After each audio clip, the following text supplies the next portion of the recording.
Assalamualaikum warahmatullahi wabarakatuh. Saya Akmal, mahasiswa manajemen bisnis syariah.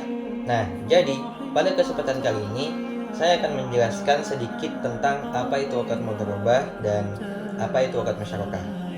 Nah, jadi sebenarnya akad musyarakah dan mudharabah ini sama-sama akad kerjasama yang halal dan adil dalam dunia ekonomi Islam. Tetapi seringkali disalah definisikan atau disalah pahami oleh teman-teman kita, jadi sering kebolak-balik dalam penerapannya. Nah, jadi buat teman-teman yang masih bingung atau sering kebolak-balik, nah simak video ini sampai habis. Nah, sebelumnya saya akan menyebutkan atau menjelaskan sedikit tentang dalil diperbolehkannya akad mudharabah dan akad musyarakah ini.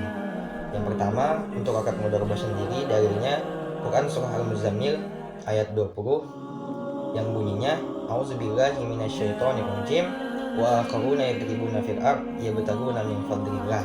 Nah, maknanya kata yadribuna fil ard berarti bepergian di muka bumi untuk berdagang. Nah, ayat ini dijadikan dalil oleh ulama bahwa berusaha dan berdagang termasuk mudharabah. Kemudian dalil selanjutnya ialah dari ijma ulama. Jadi para sahabat dan tabi'in sepakat bahwa mudharabah ialah akad yang sah. Kemudian saya nukil dari perkataan Ibnu Qudamah dalam kitabnya Al-Mughni jilid 5 halaman 22 yang bunyinya kaum muslimin telah berijma atas bolehnya kirot atau mudharabah karena kebutuhan manusia terhadapnya. Nah, kemudian ada dalil tentang akad musyarakah. Nah, bunyinya di surah An-Nisa ayat 12. Nah, a'udzubillahi minasyaitonirrajim. Wahum syuraka'u fis surus. Maknanya mereka bersekutu atau berserikat dalam sepertiga harta. Jadi menunjukkan pengakuan terhadap konsep-konsep kepemilikan bersama atau syirkah dalam hukum Islam. Nah, di sini juga saya mengutip dari ijma para ulama tentang dibolehkannya akad musyarakah ini, yaitu dari perkataan Al-Imam Ibnu Munzir berkata, para ulama sepakat atas bolehnya syirkah dalam harta dan usaha karena manusia memerlukan kerjasama untuk memenuhi kebutuhan hidup mereka.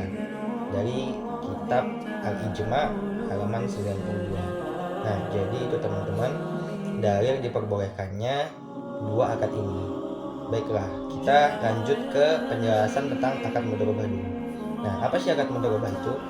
Jadi, akad mudharabah itu ialah akad kerjasama antara kedua belah pihak. Jadi yang pertama ada namanya sohibul mal atau pemilik modal. Kemudian yang kedua ada namanya mudharib. Mudharib itu ialah pengelola usaha.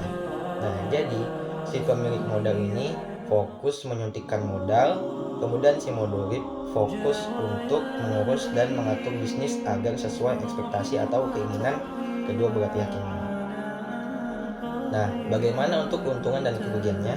Nah, untuk kerugiannya sepenuhnya akan ditanggung oleh si pemilik modal dengan catatan si mudharib atau pengelola usaha tidak melakukan kesalahan atau kelalaian yang disengaja.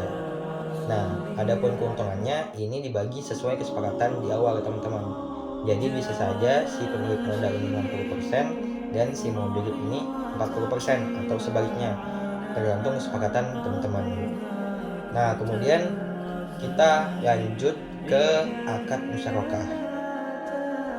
Nah, untuk akad musyarakah sendiri sebenarnya mirip-mirip dengan akad mudharabah. Tetapi di sini semua pihak sama-sama memberikan modal dan sama-sama mengurus usaha. Tetapi catatannya modal di sini bukan hanya dalam bentuk uang, teman-teman. Nah, jadi misalnya si A ingin membangun usaha dengan si B, yaitu usaha laundry. Nah, bisa saja si A karena dia mempunyai mesin cuci di rumah yang tidak digunakan, dia memberikan modalnya dalam bentuk mesin cuci, dan si B memberikan modal dalam bentuk pembayaran uang sewa dari tempat tersebut. Nah, itu sudah termasuk dari akad musyarakah. Nah, terus untuk keuntungan dan kerugiannya gimana? Nah, jadi untuk keuntungannya sendiri itu dibagi sesuai kesepakatan di awal atau dengan porsi modal.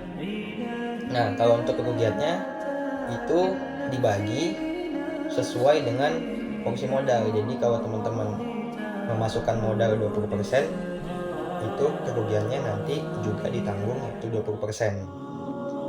Nah, jadi itu tadi penjelasan singkat tentang kedua akad ini, akad mudharabah dan akad musyarakah. Semoga penjelasan ini dapat kalian pahami dan dapat menambah wawasan kalian semua ya teman-teman. Mohon maaf apabila ada kekurangan kata. Sekian, wassalamualaikum warahmatullahi wabarakatuh.